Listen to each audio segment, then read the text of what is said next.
नमस्कार, मी श्री म्हात्रे सर, संचालक म्हात्रे क्लासेस, पेझारी, अलिबाग। आज आपला टॉपिक आहे moving coil galvanometer as volt meter. मग मूव्हिंग कॉईल गॅल्व्हॅनोमीटरचं रूपांतर व्होल्ट मीटरमध्ये करण्यासाठी काय करावं लागेल, तर मोठा रेझिस्टन्स आर गॅल्व्हॅनोमीटरला सिरीजमध्ये जोडायचा आहे।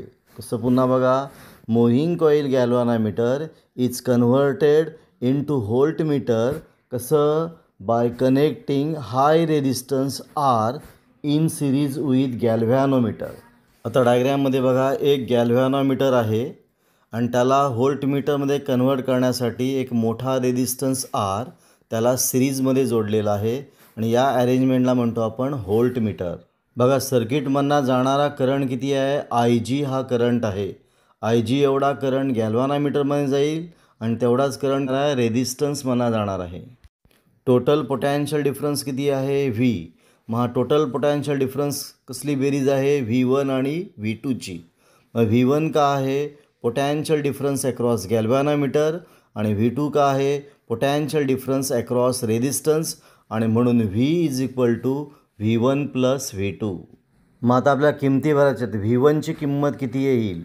मग V1ची किंमत म्हणजे गॅल्व्हॅनोमीटरमधनं जाणारा करंट IG इंटू G, म्हणजे V1ची किंमत आलेली आहे IG इंटू G, आणि V2ची किंमत कशी असणार आहे? रेजिस्टन्समधनं जाणारा करंट IG आणि रेजिस्टन्स R यांचा गुणाकार, मग V2 is equal to IG into R। मग आता आपण दोन्ही किमती भरूया। कशामध्ये? V is equal to V1 plus V2।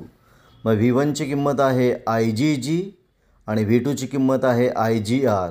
मग इक्वेशन काय येईल? V is equal to IgG plus IgR। मग राईट साईडला कोण कॉमन येईल? IG। मग इक्वेशन काय येईल? V is equal to IG common आला, मग कंसामध्ये G प्लस R। आता IG लेफ्ट साईडला अपॉन होईल, मग V upon IG is equal to G plus R। तो G त्या साईडला जाणार आहे, मग किंमत होईल R is equal to V upon IG minus G, आणि ह्याला म्हणतो आपण रिक्वायर रेजिस्टन्स।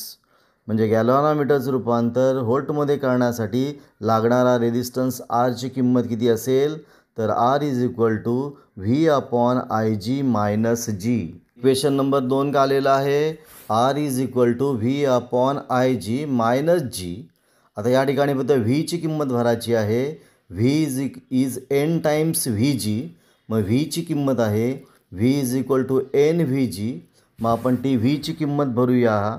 मग येणार आहे R इज इक्वल टू Vची किंमत NVG upon IG minus G। आता VG अपॉन IGची किंमत असते G। VG अपॉन IGची किंमत G भरूया। मग इक्वेशन आपलं होईल R is equal to NG minus G।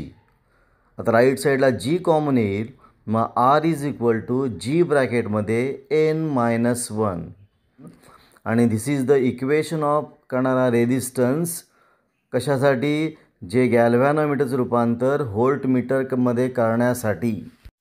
मग गॅल्व्हॅनोमीटरचं रूपांतर व्होल्ट मीटरमध्ये करण्यासाठी जो आपण रेजिस्टन्स, मोठा रेजिस्टन्स सिरीजमध्ये जोडतो, मग त्या आरची किंमत किती असावी, तर R is equal to G ब्रॅकेटमध्ये N मायनस 1। आपण इथं थांबूया। तुम्हाला हा व्हिडिओ कसा वाटला? चांगला वाटला असेल, आवडला असेल तर शेअर करा, सबस्क्राईब करा। जास्तीत जास्त लोकांपर्यंत हा व्हिडिओ पोचला पाहिजे। आपण इथे थांबू, पुन्हा आपण भेटू एक नवीन व्हिडिओ घेऊन।